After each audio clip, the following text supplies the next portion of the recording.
Hello here to you, and welcome back to Let's Play The Legend of Zelda Link's Awakening.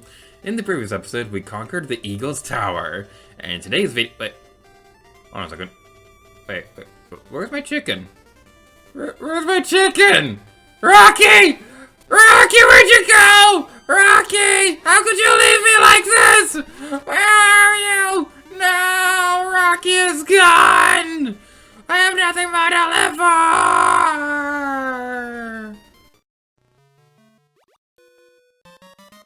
You got a piece of heart. Press select it on the sub-screen to see. Yippee! After you finish Eagle's Tower, Rocky, the Flying Rooster, will abandon you. It's very tragic indeed. So now we've conquered the dungeon to the east. Let's head back to Tall Heights and take care of the one to the west. I thought you said west. Waste. What kind of compass are you reading, lad? This one, sir. That's west, Patrick. You're fired again.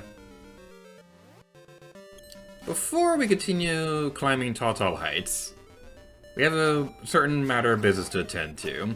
We mentioned earlier that if you got the last reward of the Secret Seashell Mansion before you got anything else, the other ones would disappear. But now that we have the rest of them, except for the one that we missed because... now that we have all the Secret Seashells, let's head back inside.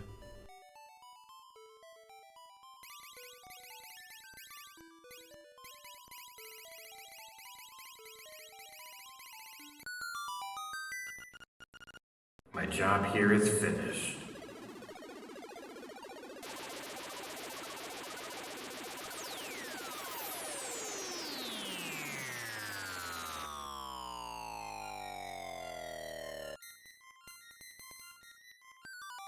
Your sword is taller than you.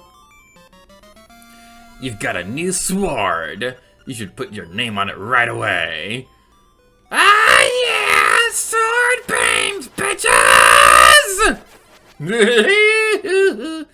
This is the Seashell sword. Try saying that 5 times fast, especially if you have a hard time pronouncing SH just like me. So, do you see how awesome this thing is?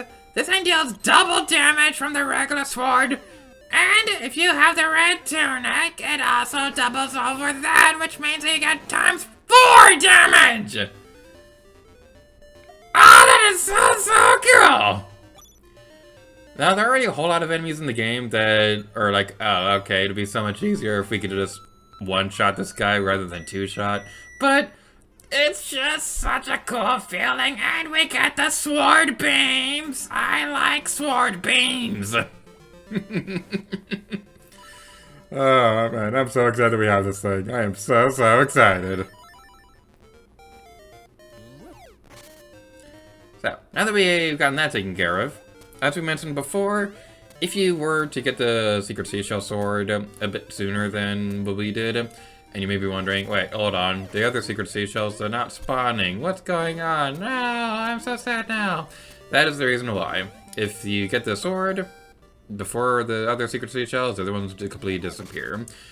The nice thing, though, is that only 3 of them are completely missable. The 2 that you get from the Seashell Mansion, if you come back with 5 or 10 shells, and the one that you need the Flying Rooster for. So, that's gonna be something that you'll want to keep in mind as you continue on to your adventure. It is going to bother me slightly that we didn't actually get all 26 of them on this playthrough, but you know what? We did showcase it on screen, and I say, close enough.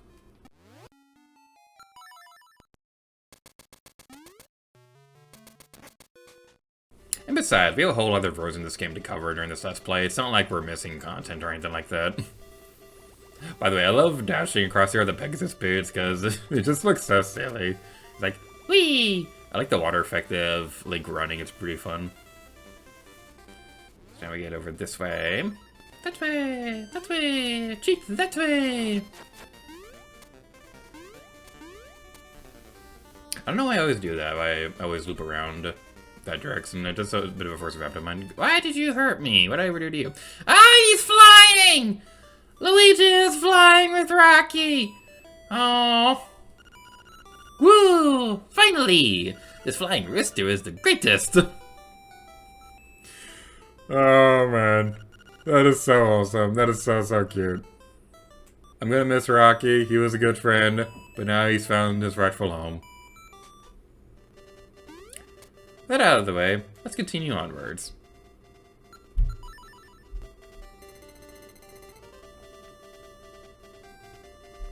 Hey, how you doing? Somebody, help! Hey, Link! Some monsters put me up here! What should I do? I'm afraid of heights! You're on your own!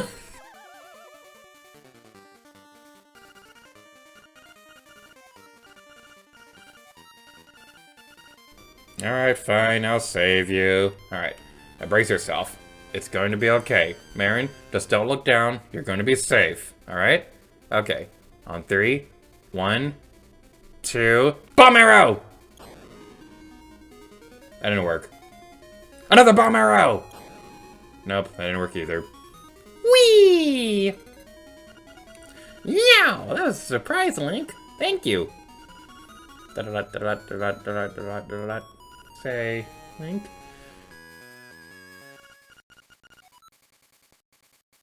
I don't know how to say this, but... Marin! Huh? Taryn? Never mind. I gotta go.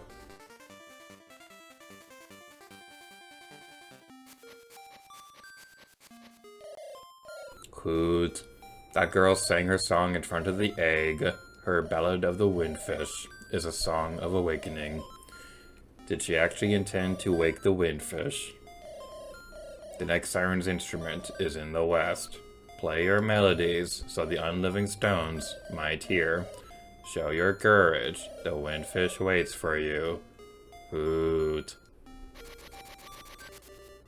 So I don't have an answer for this yet, but I really want to know what it looks like if you screen warp here on the original version and save Marin by hookshotting this direction.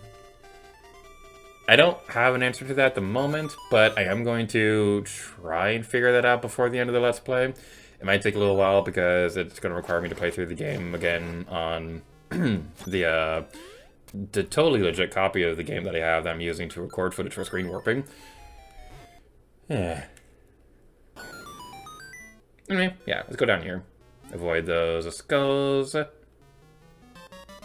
And you've got a piece of heart! You press the select on the sub-screen to see. We only have one of those things left in the entire game. It's so exciting. We're getting closer to the end. I'm excited. Guess who went the wrong way? That was me! Let's continue on towards this direction. If you didn't have the hookshot by now, then... yeah, I don't know how you made it this far. But we'll continue on over here. Just be super duper careful. Now, I mentioned a couple of videos ago that it is entirely possible, without glitches, to sequence break this game. And I don't mean going from Angler's Tunnel to Catfish's Maw, and then finishing Catfish's Maw sooner because you just left with the flippers and things like that. I don't mean that at all. It is 100% possible to go into the next dungeon before you even go into Eagle's Tower. Now that I think about it, you might even be able to do this before Fate Shrine. Oh, that's interesting.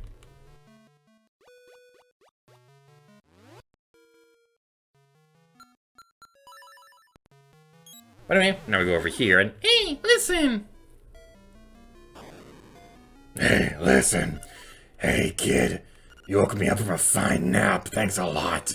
But now, I'll get my revenge. Are you ready? No. Okay, I'll let you carry my bombs. Are you ready? No. Okay, I'll have to carry more bombs. Are you ready? Alright, fine. You're not gonna give us another option. You deserve it. Now look at all the junk you have to carry. Take care. See you again. Now, is this just a problem with NSO? Or is this like a Mandela effect thing? Because I thought for certain that it goes back to the normal colors, but it's appeared every single time on here. But I don't remember that being a problem on the 3DS Virtual Console version. Am I just some kind of dumb? Am I not remembering things properly? It might be that because I'm getting old. Is it down here? Nope. Okay, we gotta go back around. I always love this part right here with the rocks falling down. I always thought that was pretty epic.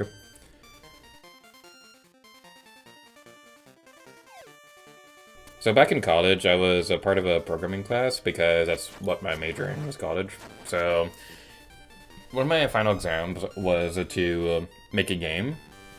And I kind of loosely modeled it off Link's Awakening. So yeah, I called it a Blue Man's Adventure, and I think I even showed it during a Gator stream a long time ago. But the basic idea behind it was that, we are coming back here in a second. The basic idea behind it was that it was like a, kind of like inspired by a 2D Zelda game, kind of like this. So, yeah, this right here, this is a trap. You want to be careful because if you fall down here, it takes you back all the way over here. And you gotta go back all the way around. So yeah, that's kind of a super mean trap. Watch out for that. But now let's head back over here. But yeah, during the Blue Man's Adventure game that I made in college, the basic idea was there's one point where there's some falling rocks on a mountainside before you get to the dungeon. That was like very obviously inspired by this area. Now, what you're supposed to do for this place, you're supposed to use the mirror shield to kind of separate the fire path. And I've always wanted to know, is it possible to get through here without the mirror shield? Because it kind of feels like if you go fast enough, you might be able to jump that. But every single time that I tried that, this would happen. I couldn't catch up to it, and then you just like get knocked back super far. But what I never considered before until when I was researching this, keep going, and the invincibility frames from when the postman appears is enough to get you through the fire. It is entirely possible, using this method, to just get to the next dungeon without even going into the Face Shrine, or even Eagle's Tower. It's entirely possible to secrets break this game, and I'm so excited that I know that now.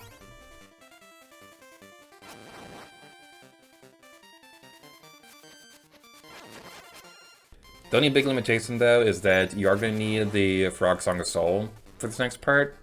But other than that, it is super, super easy to secrets break this game.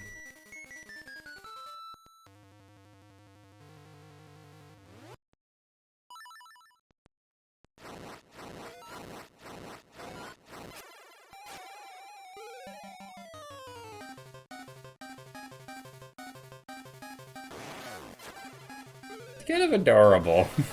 I'm not gonna lie, it's kind of adorable. But now we gotta do a murder. Super easy, barely an inconvenience.